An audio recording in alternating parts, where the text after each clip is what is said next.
Hey everyone, welcome back to String Cheese and Applesauce, where today we're doing Ask Me Anything episode number 9. So we have a few questions here. Make sure to put your questions down below and we'll answer them next week. So it's just me today. I'm kind of at home by myself right now, so I figured I'd just go ahead and get this over with right now. So starting off with Spetter Racing. Spetter Racing asks, why do you like Lego so much? Well, that's easy. It's a sophisticated interlocking brick system. That's why. I like it because the ability to use your mind and imagination to build whatever you want. I think it kind of hooks you in at an early age. You know, a lot of kids play with it, but there are certain kids that continue to keep playing with it all the way up until you're adults. So, you know, adult kids, I guess.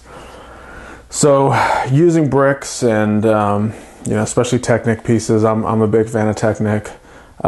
Using them in ways that only you can just, the possibilities are almost endless. That's why I love it so much, is there's almost anything you can do with them. And also the minifigures, I enjoy collecting the minifigures and, you know, seeing the detail printed on them and, you know, just collecting all your favorite characters. So that's why I enjoy Lego so much. Andrew Cisneros asks, how many Lego t-shirts do you have?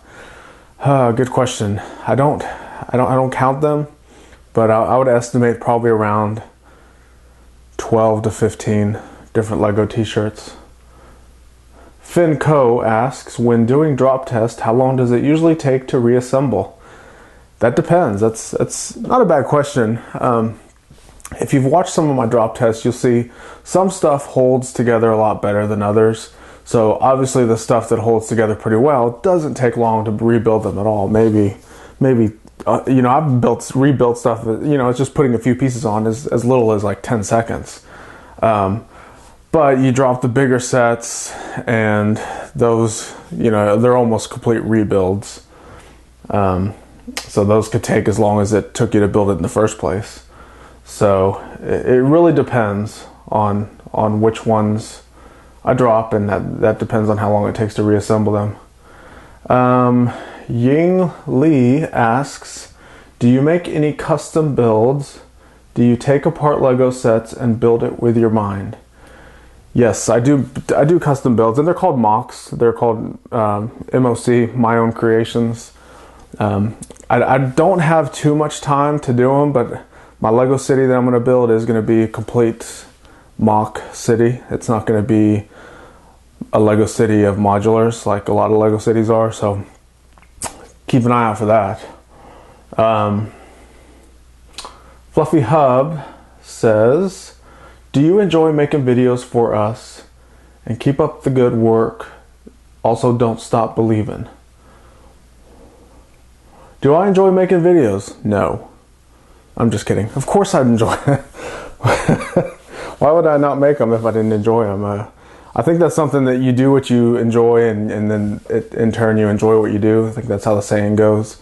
So yes, I love making these videos. Some of them are obviously better than others. Sometimes I've even recorded videos before and just scrapped them, not even uploaded them, because they didn't kind of meet my very low quality of standards. So, you know, I'm kind of trying to raise the bar on a lot of stuff that I do, but sometimes it's better than others. And, you know, and a lot of times I throw out experimental videos just to see what people's thoughts are on them. Sometimes I get good responses, sometimes I don't. So all you guys commenting on the videos really does help me a lot. It really helps me, you know, kind of focus on what people are watching and what they like. And so don't stop commenting on the videos. That really does help me, and it, you know, helps me create better content for everybody. All right, next question. Brick Adjuster, what? Says, not sure if you did this question. Are you ever concerned about losing any Lego bricks during a drop test? Have you ever tried a drop test off of a second story building or from the top of the stairs to the main floor? Great questions, Brick Adjuster. Yes, I am always concerned about losing pieces when I do drop tests. I feel I may have lost a few pieces, but I find them eventually.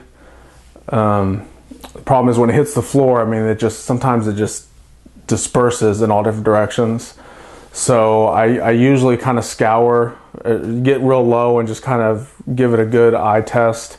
I have a big broom also that I use just to sweep the whole floor, and sometimes I pick up pieces that I didn't even see before.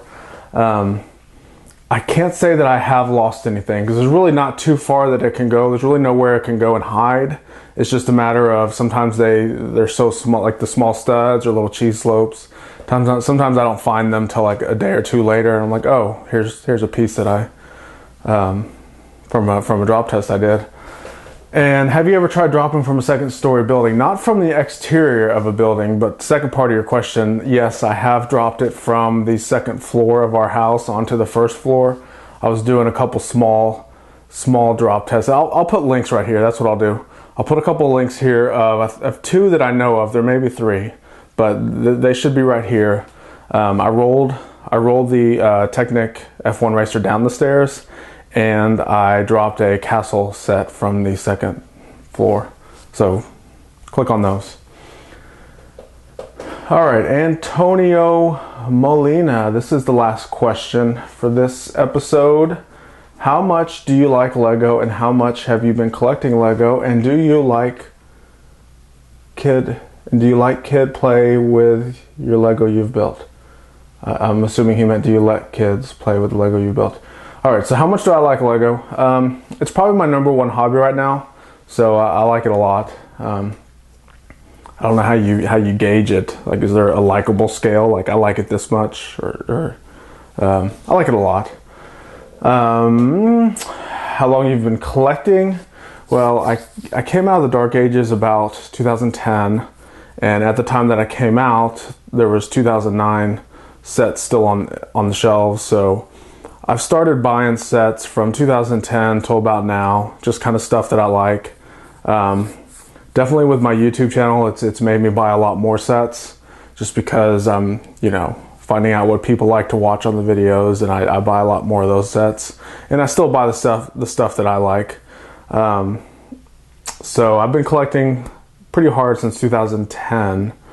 I think in this past year and a half, it's really, jumped up quite a bit as far as how much I've been collecting.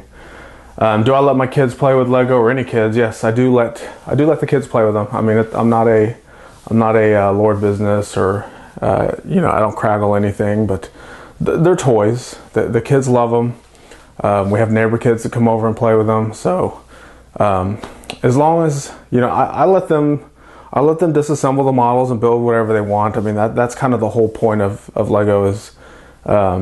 Use your imagination and add and build and change things.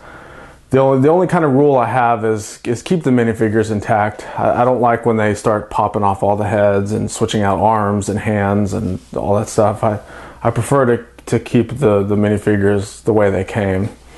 But other than that, it's free game. They can play with them all they want. So that is it for this episode. Thanks everyone for watching. Don't forget to put a question down below. We'll answer it next week. Make sure to check us out on Instagram and Twitter, and we will see you next time.